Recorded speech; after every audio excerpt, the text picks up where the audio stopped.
ಇನ್ನು ಪುನೀತ್ ರಾಜ್ಕುಮಾರ್ ಅವರಿಗೆ ಉತ್ತರಾಧಿಕಾರಿ ಅಂತ ಯುವ ರಾಜ್ಕುಮಾರ್ ಅವರನ್ನ ಬಿಂಬಿಸಲಾಗಿತ್ತು. ಇತ್ತೀಚೆಗಷ್ಟೇ ರಿಲೀಸ್ ಆಗಿದ್ದಂಥ ಯುವ ಚಿತ್ರದಲ್ಲಿ ಅವರ ನಟನೆ ಗಮನ ಸೆಳೆದಿತ್ತು.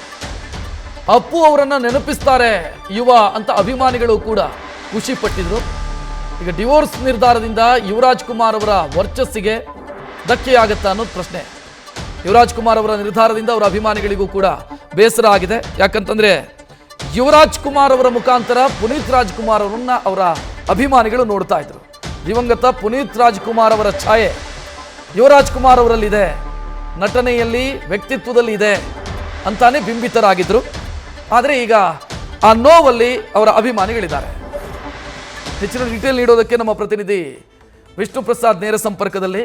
ವಿಷ್ಣು ಪ್ರಸಾದ್, ಪುನೀತ್ ರಾಜ್ಕುಮಾರ್ ಅವರ ಉತ್ತರಾಧಿಕಾರಿ ಅನ್ನೋ ರೀತಿಯಲ್ಲಿ ಬಿಂಬಿಸಲಾಗ್ತಾ ಇತ್ತು. ಬಹಳ ಶಾಕಿಂಗ್ ಅಂತ ಅನ್ಸುತ್ತೆ ಅವರ ಅಭಿಮಾನಿಗಳಿಗೆ ಎಲ್ರಿಗೂ ಕೂಡ.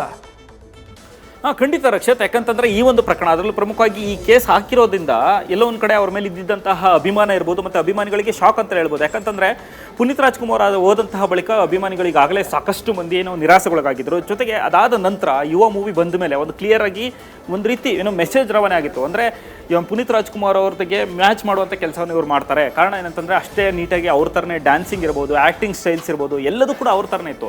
ಅದಲ್ಲದೆ ಸಾಕಷ್ಟು ಮಂದಿ ಪುನೀತ್ ರಾಜ್ಕುಮಾರ್ ಅಭಿಮಾನಿಗಳು ನೆಕ್ಸ್ಟ್ ಇವ್ರನ್ನ ಅವರಿಗೆ ಅಭಿಮಾನಿಗಳಾಗಿ ಟರ್ನ್ ಆಗಿದ್ರು. ಇಂತಹ ದೊಡ್ಡ ಬೆಳವಣಿಗೆ ನಡುವೆ ಈ ರೀತಿ ಸಡನ್ ಆಗಿ ಫ್ಯಾಮಿಲಿಯಲ್ಲಿ ಬಿರುಕು ಮುಡ್ಕೊಳ್ಳುವಂತಹ ಕೆಲಸ ಆಗಿರುವಂಥದ್ದು ನಿಜಕ್ಕೂ ಒಂದು ರೀತಿ ಅವರ ಅಭಿಮಾನಿಗಳಿಗೆ ನಿರಾಸೆ ತಂದಿದೆ ಅಂತ ಹೇಳ್ಬೋದು. ಜೊತೆಗೆ ಅದಕ್ಕಿಂತ ಹೆಚ್ಚಾಗಿ ಇನ್ನೊಂದು ಪ್ರಮುಖವಾದಂಥ ಅಂಶ ಗಮನಿಸೋದಾದ್ರೆ, ಈ ಒಂದು ಯುವ ಮೂವಿ ಬಂದಂತಹ ನಂತರ ಅಲ್ಲಿರುವಂತಹ ಜನರು ಏನಿದ್ರು, ಅಂದರೆ ಆ ಸಿನಿಮಾ ನೋಡುವಂಥ ಸಂದರ್ಭದಲ್ಲಿ ಕ್ಲಿಯರ್ ಆಗಿತ್ತು. ಪುನೀತ್ ರಾಜ್ಕುಮಾರ್ ಅವರನ್ನು ತೋರಿಸಿದ ರೀತಿ ಇರ್ಬೋದು, ಪುನೀತ್ ರಾಜ್ಕುಮಾರ್ ಅವರ ಪರ್ಯಾಯವಾಗಿ ಒಂದು ಕೆಲವೊಂದು ಹಾಡುಗಳಲ್ಲಿ ಅದಕ್ಕೆ ಸಂಬಂಧಪಟ್ಟಂತೆ ಮ್ಯಾಚ್ ಮಾಡುವಂತಹ ಒಂದಷ್ಟು ರೈಟಿಂಗ್ ಕೂಡ ಇತ್ತು, ಹಾಡುಗಳು ಕೂಡ ಅವ್ರ ಪರವಾಗಿ ಇತ್ತು. ಇಂತಹ ಬೆಳವಣಿಗೆ ನಡುವೆ ಸಡನ್ ಆಗಿ ಈ ರೀತಿ ಘಟನೆ ನಡೆದಿರುವಂಥದ್ದು. ಅದೆಲ್ಲದಕ್ಕಿಂತ ಇನ್ನೊಂದು ಪ್ರಮುಖ ವಿಚಾರ ಏನಂತಂದ್ರೆ, ದೊಡ್ಡ ಮನೆ ಅಂತ ಬಂದಂಥ ಸಂದರ್ಭದಲ್ಲಿ ಗೌರವಕ್ಕೆ ಹೆಸರಿದ್ದಂತಹ ಮನೆ. ಆ ಮನೆಯಲ್ಲಿ ಯಾವುದೇ ಗಲಾಟೆ ಆಗಲಿ, ಯಾವುದೇ ಸಣ್ಣ ವಿಚಾರಗಳಿರ್ಬೋದು, ಇದು ಮೀಡಿಯಾ ತನಕ ಬಂದಂತಹ ಇತಿಹಾಸ ಇರಲಿಲ್ಲ. ಯಾಕಂತಂದ್ರೆ ಅಷ್ಟು ನೀಟಾಗಿ ಅವರ ಫ್ಯಾಮಿಲಿಯನ್ನ ಮೇಂಟೈನ್ ಮಾಡುವಂಥ ಕೆಲಸ ಆಗ್ತಾ ಇತ್ತು. ಇರುವಂತಹ ಹಿರಿಯರು, ಇನ್ನು ಕಡೆ ಶಿವರಾಜ್ಕುಮಾರ್ ಇರ್ಬೋದು, ರಾಘವೇಂದ್ರ ರಾಜ್ಕುಮಾರ್ ಇರ್ಬೋದು, ಪುನೀತ್ ರಾಜ್ಕುಮಾರ್ ಇರುವಂತಹ ಸಂದರ್ಭದಲ್ಲೂ ಕೂಡ ಯಾವುದೇ ಪ್ರಕರಣಕ್ಕೆ ಬಂದಂತಹ ಸಂದರ್ಭದಲ್ಲಿ ಅವರೇ ಸಾಲ್ವ್ ಮಾಡುವಂಥ ಕೆಲಸವನ್ನು ಮಾಡ್ತಿದ್ರು. ಇಷ್ಟು ದೊಡ್ಡ ಮಟ್ಟಕ್ಕೆ ಅದು ಚರ್ಚೆಗೆ ಬರುವಂಥ ಸಾಧ್ಯತೆಗಳಿರಲಿಲ್ಲ. ಆದರೆ ಈಗ ಸಡನ್ ಆಗಿ ದೊಡ್ಡ ಮನೆಯಲ್ಲಿ ಡಿವೋರ್ಸ್ ಆಗುತ್ತಾ ಅನ್ನೋ ಒಂದು ಪ್ರಶ್ನೆ ಜನರಿಗೆ ಮೂಡ್ತಿರುವಂಥದ್ದು.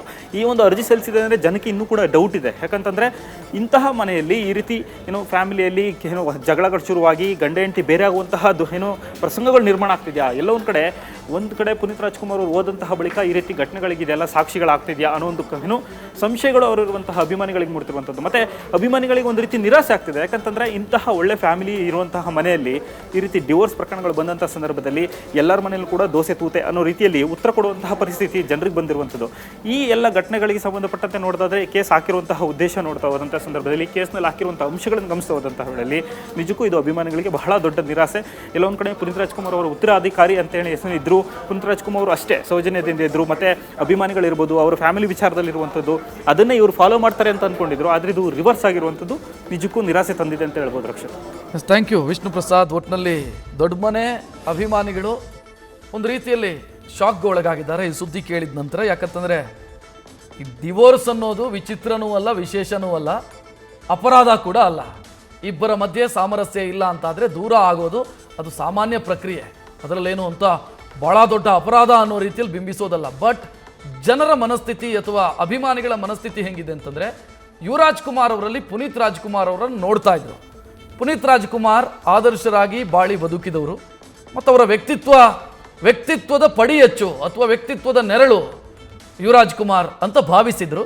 ಬಟ್ ಈಗ ವಿಚ್ಛೇದನ ಆಗಿರೋದು, ಅವರ ಫ್ಯಾಮಿಲಿಯಲ್ಲಿ ಬಿರುಗಾಳಿ ಅಥವಾ ದಾಂಪತ್ಯದಲ್ಲಿ ಬಿರುಗಾಳಿ ಎದ್ದಿರೋದು ಸದ್ಯ ಚರ್ಚೆಗೆ ಕಾರಣ ಆಗ್ತಾ ಇದೆ.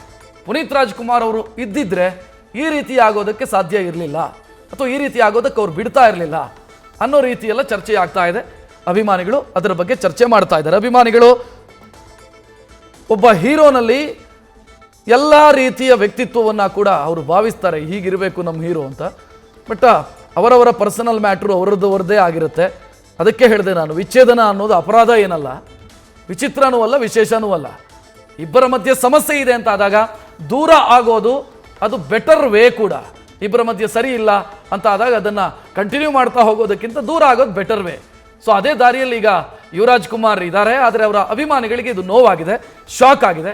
ಏನಾಗ್ಬಿಡ್ತು ದೊಡ್ಡ ಮನೆಯಲ್ಲಿ ಅನ್ನೋ ರೀತಿಯಲ್ಲಿ ಅವರ ಅಭಿಮಾನಿಗಳು ಮಾತನಾಡ್ತಾ ಇದ್ದಾರೆ.